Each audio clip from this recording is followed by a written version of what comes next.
Harka fuunee daawwattootaa fi hordoftoota maatii Superstar Tamartii akkam jirtan nagaan keenya kan jaalalaa bakkuma isin jirtatti isin haa ga'u jenna.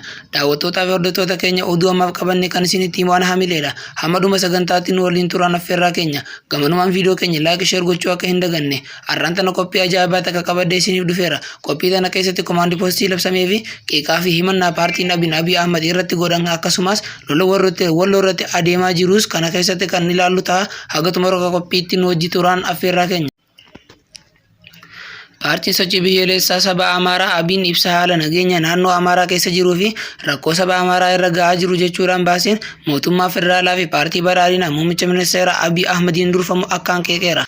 Mootummaan biyya bulchaa jiru nageenyaa fi xiinsammuu hawaasaa eeguu hin dandeenye kan jedhu ibsi kun keessattuu ministeera muummee Abiyyii fi qondaaltota paartii badhaadhinaa naannoo Oromiyaa gocha shororkeessummaa saba Amaaraa irratti raawwataa jiru jechuudhaan himateera. Ibsa biyya kanarratti yaada kan kanan hoogganaan sabquunnamtii fi hariiroo alaa paartii badhaadhinaa Dr. Biqilaa Hurrisaa waggoota sadan darban kana keessatti paartiin ibsa baasee mootummaa qeequrra darbee sadarkaa shororkeessaatti hamma ramadutti yaada isaa ibsachuu danda'u mataan isaa milkaa'ina tokko jedhan. Paartiin ibsa baasee kun paartii finxaaliyyii biyya keenya keessa jiran keessaa tokko kan jedhan Dr. Biqilaan mootummaan humnoota finxaaliyyii gocha badiif waamicha akkasii dhiyeessan hordofee tarkaanfii ni fudhata jedhanii dubbataniiru. Ibsi bee bu'uura hin qabu. Paartiin finxaaliyyii akkasuma baasa yoonaa ga'an mootummaa nageenya uummata eeguu shororkeessaa ta'uu hin danda'u. Paartiin ABIN ibsa baasee keessatti qondaaltota paartii badhaadhinaa kan naannoo Oromiyaa qofa hin himanne kan naannoo Amaaraa jiranis uummata gowwoomsuu irra darbanii bu'aa buusan tokkollee hin qaban jedheera. Uummata Amaaraa kan shororkeessaa jiru waraana bilisummaa Oromooti kan jedhe paartiin kun kanaafis muummicha ministeera Abiy Ahmad himateera. Hooggantoonni ABO shanee magaalaa Finfinnee walakkaa ta'anii hooggansa kennuun akka qaamni hidhate kun akka fedhetti baankiiwwan saamee humna isaa cimsatu iyyamee fi haallis mijatee fi jira. Garee kana bakka inni ture kan gara biyyaa galche hooggansa ministeera muummeeti jedhanii ibsa kana keessatti dubbataniiru. Kanaan dura ministeerri muummee mataa isaanii dabalatee akka ibsanii turanitti garee jedhame kana waliin odeeffannoo wal jijjiiraa akka turan kan beekamudha. Ammas taanaan tarsiimoo adda bocuun gurmeessaa deeggaraa fi kunuunsaa jiraachuu dhaabii keenya sirriitti amana jedhanii ibsa kana keessatti dabalataan dubbataniiru. Kanarratti yaada kan kennan Dr. Biqilaan paartileen wayita karaa nagaan siyaasaa keessatti hirmaachuu dadhaban gara kanatti seenuu jedhan. ABIN karaa nagaan siyaasaa tarkaanfachiisaa wayita dadhabu karaa hawaasa walitti buusuun goolamu uumuu kanaa filatee fedhii karaa qaxxaamuraan deemuuf qaburraa ibsa kana baase jedhan. Ibsi kun paartiilee biyya kanaa keessaa karaa nagaan sochoona jedhan irraa kan eegamu hin turre jedhan Dr. Biqilaan. Ta'us ibsi kun kan sadarkaa fi yeroo irratti jiru tana hin madaalleedha jedhanii dubbatan. Rakkoon Itoophiyaa hokkora kaasuun dhiiga dhangalaasuudhaan kan furamuu miti. Mootummaan karaa nagaa mari'atee rakkoo furuuf fedhii qaba. Yoo rakkoon daangaa darbu ammoo olaantummaa seeraa ni fudhata. Paartiileen bilisummaa yaada isaanii ibsachuuf mirga qabu kan jedhan Dr. Biqilaan garuu akkaataa uummata walitti buusuu fi biyya balaaf saaxilu ta'uun irra hin jiraatus jedhan. Paartiin kamuu karaa nagaan deemee mootummaa yoo qeeqe maaliif hin jennu? Imaammataa fi tarsiimoo mootummaa paartii kamiinuu yoo qeeqame rakkoo hin qabu. Garuu karaa hamilee fi xiinsammuu uummataa kabajeen ta'uu qaba. Paartiin ejjennoon isaa uummata walitti buusu yoo jiraate seeraan gaafatama. Paartiin ABIN ibsa qabiyyee uummata walitti buusuu qabaannaan gaafatamummaa seeraa jalaa hin ba'u. Akkana jechuun gabaase. Odeeffannoon inni lammataa raayyaan ittisa biyyaa Itoophiyaa rakkoo nageenyaa biyyattii keessatti bakkeewwan garagaraatti mudatan ilaalchisuun ibsa kaleessa galgala baase naannoo Amaaraa godina Shawaa Kaabaa fi aanaalee bulchiinsa godina Addaa saba Oromootti komaandii poostii hundeessuun beeksise. Komaandii poostiin kunis dhaabbilee nageenyaa federaalaa fi godinaalee sadan dabalachuun kan hundeeffame jedhameera. Komaandii poostiin hundaa'e kunis gareewwan naannichatti badiinsa raawwatan irratti tarkaanfii fudhachuun olaantummaa seeraa kan kabachiisu ta'uu ibsa kenneera. Dhorkaawwan kaa'aman haaluma kanaanis nageenya naannichaa bakka duriitti deebisuuf dhorkaawwan garagaraa kaa'amuu isaanis ibsi kun ifa taasiseera.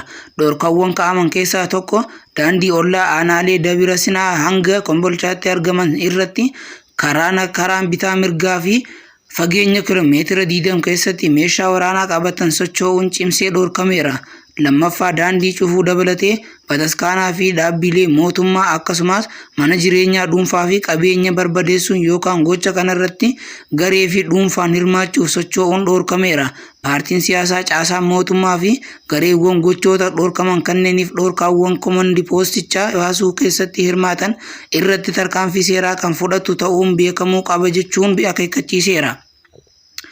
Raayyaa ittisa biyyaa ibsa baase kanaan keessatti guyyoota 3 darban keessa aanaalee Shawaa Kaabaa fi godina addaa Oromootti humnoonni hidhachuun lubbuu namaa fi qabeenya irraa badiinsa qabsiisuun to'achuu hojjechuu jiraachuu beeksiseera. Namoota sababii kanaatiin lubbuun isaanii darbeef gadda itti dhagahame ibsuun maatiif jajjabina hawwee jira. Qaamoleen daandii cufuu dabalatee nageenya hawaasaa boreessuu irratti hirmaachaa jiranis gocha kanarraa akka of qusataniif cimsanii akeekkachiisaniiru.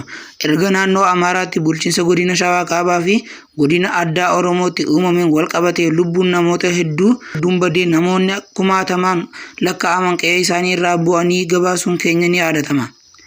Keessattuu erga namoonni wal'aansa fayyaa dabalataa barbaacha gara Axaayyee hospitaala ifaatti dhufan 8 haala suukanneessaa ta'een ambulaansii keessaa buufamuun ajjeefamanii booda naannichatti muddamni cimee itti fufuunsaa jiraattotaa fi aangoota naannichaa irraa odeeffannee turre.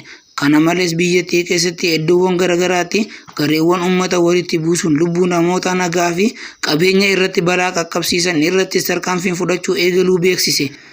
Isaan keessaa rakkoo nageenyaa karaa matammaatiin uummata baroota dheeraaf waliin jiraataa ture Qimaantaa fi Amaara jidduutti uumame humnoonni nageenyaa federaalaa fi naannichaa akkasumas jaarsolii waliin ta'uun rakkicha karaa nagaatiin hiikuuf hojii guddaan hojjetamaa jiraachuu ibsi kun beeksiseera. Kana malees Wallagga karaa Buureetiin ollaawwan giddaa ayyaanaa Aanger guuteetti yaaliiwwan saba Amaaraa fi Oromoo nagaadhaan bara dheeraaf waliin jiraataa ture walitti buusuuf taasifame hirmaannaa hawaasaatiin gara nagaatti deebisuun danda'ameera jedhame. Akkasumas gochi wal dhabdee uummattoota Affaarii fi saba isaa Affaar kan baroota dheeraaf nagaan waliin jiraataa ture jidduutti sochii daldala galii fi al-ergaa gufachiisuuf yaadamee taasifame jedheen himannaa hawaasaatiin to'annoo jala oolfamuu ibsichi kun himeera.